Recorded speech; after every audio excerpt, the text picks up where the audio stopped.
오늘 본문은 다윗의 회개 시입니다. 표제어가 잘 말해주듯이 다윗이 밧세바와 동침한 후에 그리고 간음죄를 범한 후에 이 선지자 나단이 그에게 와서 하는 말이 있을 때 이제 그때가 배경이 됩니다. 오늘 본문은 참회하는 다윗의 마음이 잘 녹아 있습니다. 그가 얼마나 진심으로 회개했는지 오늘 시편을 보면 잘 알 수 있다는 것입니다. 사실 하나님 앞에서 진심으로 회개해야 할 사람은 다윗만이 아니죠. 오늘 세상을 살아가는 많은 사람들이 또 죄를 지으며 살아갑니다. 그래서 오늘 우리도 하나님의 자녀이지만 연약하기에 범죄할 때가 있죠. 참회시를 지을 수밖에 없는 연약한 존재라는 것입니다. 그래서 구원받은 이후에도 성도의 삶에서 가장 중요한 부분을 차지하는 것 중에 하나가 바로 회개하는 마음입니다. 스키나 보드를 배우면 처음에 넘어지는 법을 배웁니다. 잘 타는 것도 중요하지만 안전하게 넘어지고 다시 털고 일어날 수 있는 법을 배우는 게 중요한 것은 누구도 안 넘어지는 사람은 없기 때문이죠. 회개도 마찬가지입니다. 우리가 구원받은 하나님의 백성이고 자녀이지만 아직 천국에 올라간 것은 아니죠. 이 땅 가운데 살아가면서 구원의 서정 중에 성화의 단계를 밟고 있습니다. 천국에 가야 영화로워지는데 죄와 상관없는 사람이 되는데 아직은 이 땅에 있기 때문에 범죄할 수밖에 없습니다. 그러나 이 회개를 통해서 올바른 회개를 통해서요 죄를 미워하고 또 더 나아가서 성령님이 주시는 능력과 힘으로 죄를 이기고 또 물리칠 수 있는 것입니다. 죄를 정복하는 방법이 바로 진실한 회개, 통회하는 마음, 또 죄를 미워하는 마음이죠. 이 올바른 회개가 죄를 궁극적으로 이겨나가는 커다란 힘이 된다라는 것입니다. 다윗의 회개시에서 우리가 알 수 있는 회개의 원리가 있는데요. 먼저는 통회하는 마음입니다. 죄는 언제든지 파괴를 가져오죠. 하나님과 우리의 온전한 관계에 파괴를 가져옵니다. 또 인간관계 속에서도 파괴를 가져오죠. 다윗의 죄로 인한 결과가 우리는 성경을 통해서 얼마나 그 집안이 풍비박산나고 또 아들들이 대적하고 이 관계의 파괴가 가져왔는지 우리는 잘 알고 있습니다. 죄를 지을 때는 모르나 결과의 참혹함을 보면 정신이 번쩍 든다는 것이죠. 다윗도 처음에는 이 마음이 무뎌져서 나단이 찾아왔을 때 처음부터 이렇게 고백한 것은 아닙니다. 나단이 돌려서 얘기하죠. 책망합니다. 그러나 다윗은 잘 몰라요. 양 100마리가 있는 사람, 그러나 자기 양을 아끼고 딸처럼 키우는 양 한 마리 있는 그 사람이 양을 빼앗아다가 자기에게 온 손님 대접한 사람이 있다라는 이야기를 듣고 노발대발하죠. 그것은 누가 들어도 다윗 자기 얘기인데 정작 자신은 모른다라는 것입니다. 그러나 나단이 당신이 그 사람이다 라고 책망했을 때 다윗이 고꾸라지고 고꾸라진 후에 온전한 눈으로 자기가 지은 죄를 보니까 너무 끔찍한 것입니다. 그리고 너무 부끄러운 것이죠. 사악한 것입니다. 그래서 다윗은 오늘 시편에서 말하는 것처럼 내 죄를 지워주옵소서, 용서해 주옵소서라고 통회하는 마음으로 하나님께 기도하고 있는 것입니다. 견딜 수가 없는 것이죠. 하나님 백성이 절대로 같이 갈 수 없는 것이 바로 죄입니다. 더럽고 냄새나는 쓰레기를 집안에 계속 놔두는 사람은 없습니다. 내다 버려야 하는 것이죠.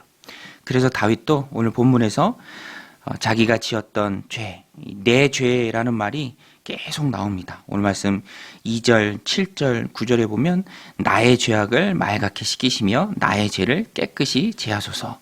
우슬초로 나를 정결하게 하소서. 내가 정하리이다. 나의 죄를 씻어주소서. 내가 눈보다 희리이다.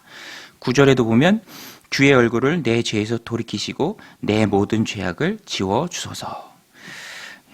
자기가 한 일을 부끄러워하고 또 통회하면서 쳐다보지 못하겠습니다. 하나님, 내 죄를 깨끗이 씻어주소서, 정결하게 하소서, 내 죄악을 지어주소서라고 간절히 주님께 요청하는 것이죠. 진심으로 자기가 한 일을 부끄러워했습니다. 그래서 하나님께 죄를 꼭 제거해 달라고 기도하는 것이죠. 만약에 자기가 안 했다고 생각하거나 그것은 나와 관계가 없다, 혹은 상황이나 환경을 탓하면서 합리화한다면 부끄러움을 느끼지 않겠죠.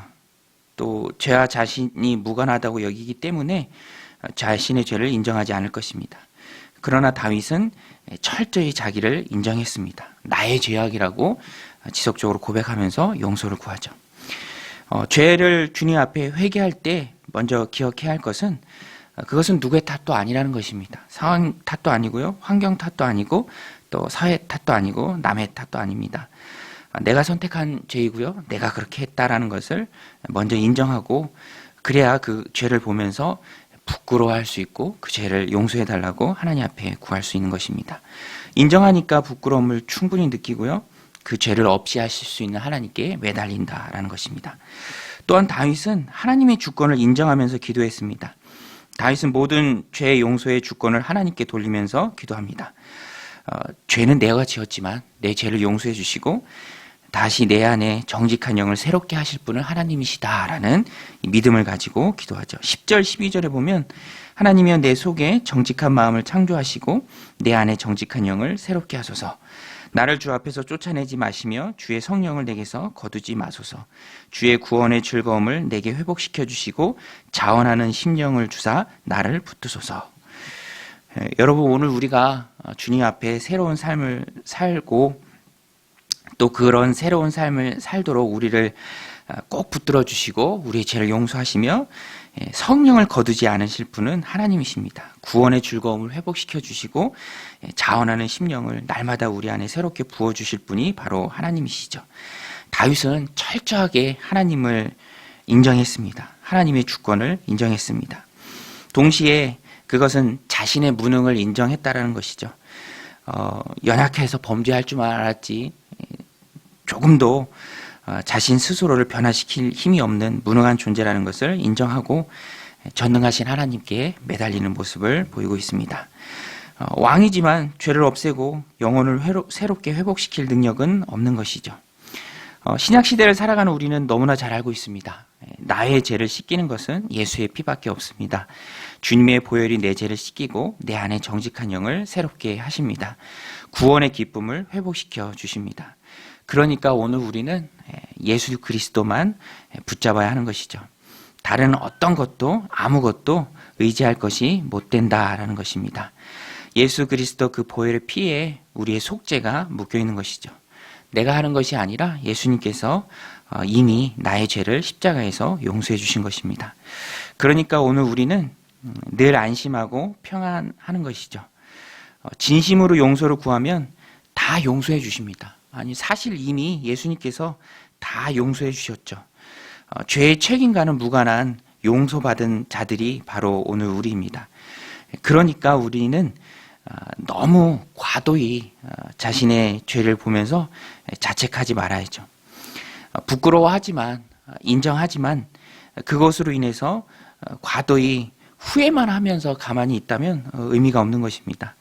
이미 나를 용서해 주시고 자녀 삼아 주신 그 하나님, 우리가 우리의 죄를 고백하면 미쁘시고 의로우셔서 우리의 죄를 깨끗이 없애주시며 다시는 범죄하지 않도록 우리를 붙들어 주시는 그 하나님을 의지하면서 나가야 하는 것이죠. 그것이 바로 용서받은 하나님 자녀의 바른 모습입니다. 취소될 수 없는 하나님의 자녀의 신분을 가진 사람이 바로 우리죠.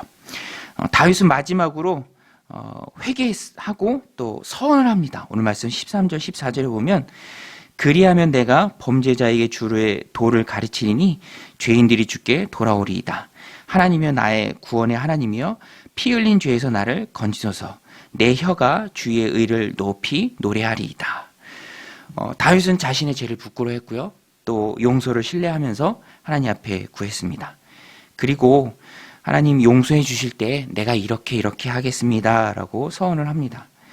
죄인들이 주께 돌아오도록 주의 도를 가르치겠습니다. 또 14절에도 보면 내가 열심히 주님을 찬양하겠습니다 라고 수동적으로 죄만 회개한 것이 아니라 능동적으로 이렇게 하겠습니다 라고 고백하며 나아갑니다. 죄를 짓고 넘어졌지만 회개하고 그 이후에 더 충성한다면 그 사람은 정말로 하나님 기뻐하시는 삶이 되는 것이죠. 밤낮 바리새인처럼 남들 정죄하기에만 바쁘고 그렇게 한다면 의미가 없는 것이죠. 오히려 범죄했지만 회개하고 용서를 경험하고 돌이켜서 더욱 주님 찬양하고 충성하는 사람이 된다면 하나님 나라에서 더 큰 일꾼이라는 것입니다. 이것이 바로 먼저 된 사람이 나중되고 나중된 사람이 먼저 되는 것이죠. 이 어떤 분들을 보면 그 네팔에도 이렇게 보면은 믿고 돌아와서 정죄하게 바쁜 그런 사람들이 있는 것을 봅니다. 그렇지 않죠. 다른 사람들도 나처럼 믿고 돌아와야 할 주님이 귀히 여기시는 구원받아야 할 죄인이라는 것입니다. 오히려 그런 죄인들이 돌아와서 나중에 더 철저히 주님께 헌신하고 믿는 모습을 봅니다. 다윗은 자신의 죄를 인정했고요. 또 그 이후에 더욱 철저히 충성하는 모습을 보입니다. 그러기에 하나님이 기뻐하는 사람이었고 또 하나님 마음에 흡족한 사람인 것이죠. 죄를 짓는 것이 문제가 아니라 죄를 지은 후에 철저히 회개하고 돌아오면 그것으로 충분하다라는 것입니다. 돌아와서 더 열심히 충성하고 더 열심히 찬양하면 더욱 하나님 기뻐하는 인생이 되는 것이죠. 다윗이 내가 하나님을 높여 찬양하겠습니다 라고 서원했던 것처럼 오늘 우리도 죄를 짓고 그 가운데 있는 것이 중요한 것이 아니라 툴툴 털고 일어나서 더욱 충성하는 모습, 더욱 찬양하는 모습이 있을 때 더욱 하나님 기뻐 받으시는 인생이 된다라는 것입니다. 오늘 우리가 하나님의 자녀로서 이 땅을 살아가면서 하나님 기뻐하시는 인생을 살아갈 수 있는 큰 비결은 올바른 회개입니다. 내가 지은 죄를 인정하고 부끄러워하고 그래서 없이 하실 수 있는 하나님께 회개하고 용서받고 그런 후에 더욱 주님 앞에 충성하고 찬양하고 다른 사람들을 돕는 일에 헌신하는 그런 믿음의 신실한 종들이 다 되시기를 주님의 이름으로 간절히 축원드립니다.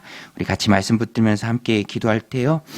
하나님 내 죄를 인정하고 회개하게 하여 주옵소서. 또 그리스도의 무한한 보혈 그 능력 그 보혈의 피를 의지하면서 늘 주님 안에 거하며 언제나 두 팔 벌려 나를 받으시는 그 하나님의 앞에 돌아오기를 기뻐하는 자가 되게 하여 주옵소서. 또 서원합니다. 하나님 더욱 하나님 찬양하고 충성하는 복된 인생 살아가게 하여 주옵소서. 우리 같이 말씀 붙들고 기도하며 나아가겠습니다.